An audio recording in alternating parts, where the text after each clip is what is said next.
to the, well, first of all, what kind of feedback did you guys have about the first half of the Unit 3 test?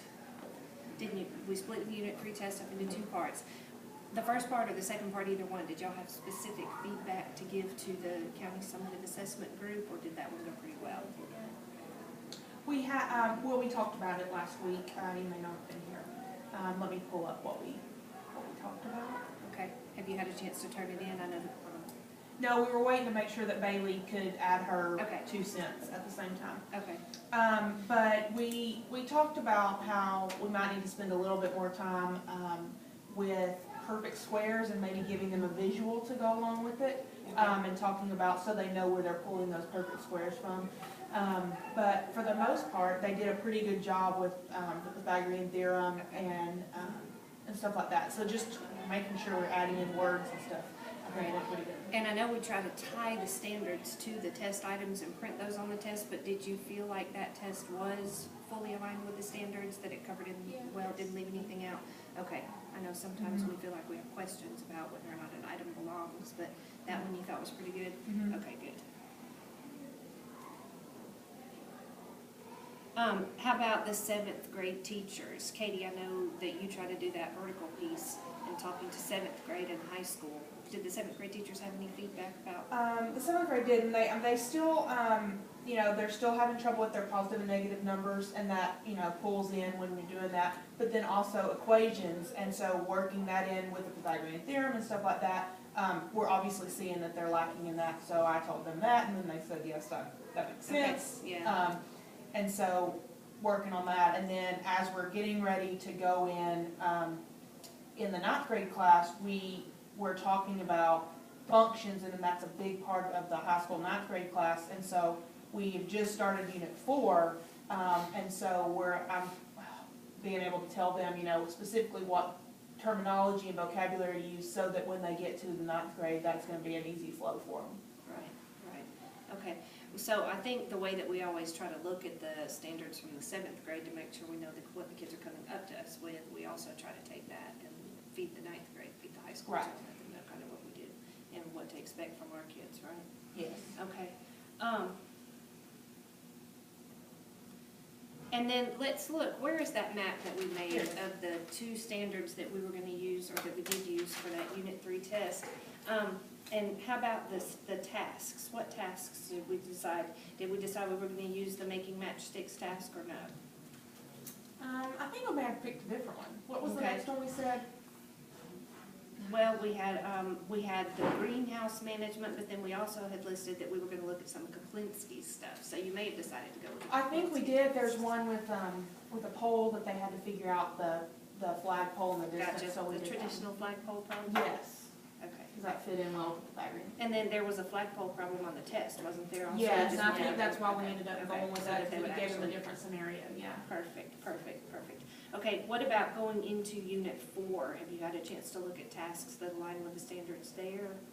We haven't looked at tasks with that yet. Okay, so we need to do that. We looked at that one in Unit 3 about volume, about the Kaplinsky sinkhole, and we talked briefly about that one. So that was a Kaplinsky task. Yeah, it was a sinkhole or something like that. Yeah, it was like a sinkhole, Yeah, and were your kids okay? Were your kids able to do okay with that, or yeah, something? well, yeah, when we talked about, I mean, especially with giving the visual, I know with my kids giving the visual, seeing the actual sinkhole kind of, no, they were able to do it. That's pretty cool too, to make a connection to different real world things that you hear about, especially with all the rain that some parts of our country are having in that runoff. Maybe looking at more sinkholes. Before we look at the PowerPoint and make sure it's the way that we want it to look, let's talk a little bit about the formative assessment tasks coming up. Have we divided up who was going to do which standards for which formative assessment? I know we did the ones for Unit 3. How about for Unit 4? Are we ready to talk about? Yes. Corey, if you will make that quiz that we talked about doing next Friday. Yep. I had you down for that. Bailey, look in there for me in the curriculum map. You made the quiz on Yes. this? Okay. Oh, perfect. Look in the curriculum map for me on Unit 4 and make sure, what were those 2 standards? Understand that a function is a rule that assigns each input to exactly one output. Okay. And that's what we're focusing the quiz on, right? That's what Yes. you made it on? I didn't know that you'd already made it. Okay. Okay. And what about the second one? Compare properties of 2 functions, each represented in a different way, And that's what we're gonna start on next week. Yeah, We're gonna we'll do look that. at like a graph and an equation, or a graph and a table.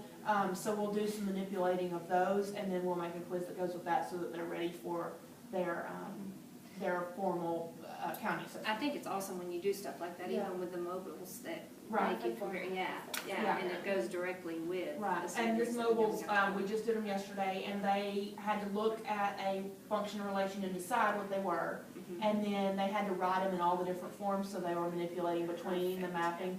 And then the different pieces of string, the red is for a relation and the green is for a function, so they can tell which ones are which. Wow, that's great to appeal to different language styles.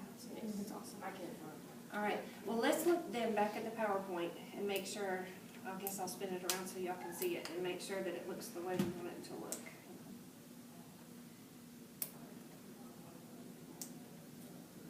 All right, so I'll turn it back aside in case and see if I can get y'all.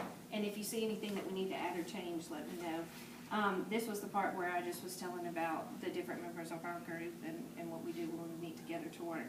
And then the whole thing was about, you know, making sure that our curriculum is fully aligned with the standards. And so since we are expected in Hall County to actually follow strictly that curriculum map, then it was pretty easy for our group to make sure that we can outline how it is that we tell that we Right. stay in alignment.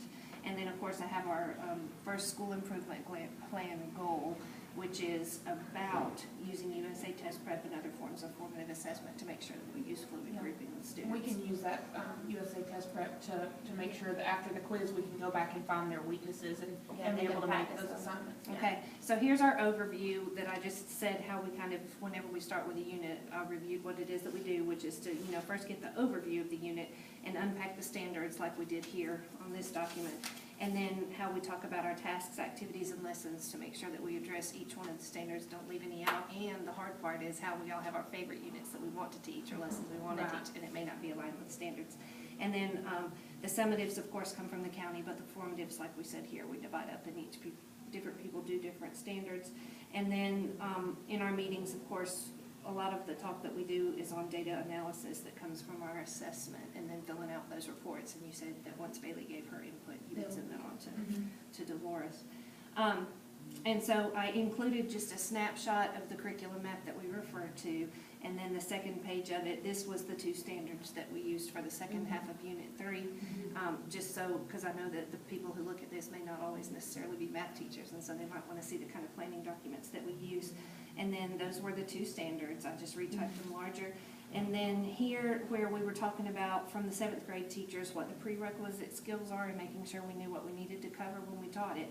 And then what they come to us with from 7th grade, or what they should have covered in 7th grade, and then what the 9th grade geometry standard is for that same strand. And then I took a picture of our planning document and put it there and kind of told how we make that. And then remember that in addition to meeting with the 7th grade teachers within the building for vertical alignment, I mentioned especially the grant, you know, to do the vertical alignment between middle school and high school too, and just kind of told a little bit about that. And then finally, I described our summative and formative assessment practices, including the part about how we have those summatives that are continually being Right. given the feedback so that we can reevaluate those all the time and make sure that they stay aligned and that the questions are fair, so that it becomes a valid and reliable instrument that we can use to collect data Yes. countywide. And I think that was it. Of course, just the references. Can you think of anything that I should add or change, delete? No, I To think make it sure. flowed well. Yeah. Okay,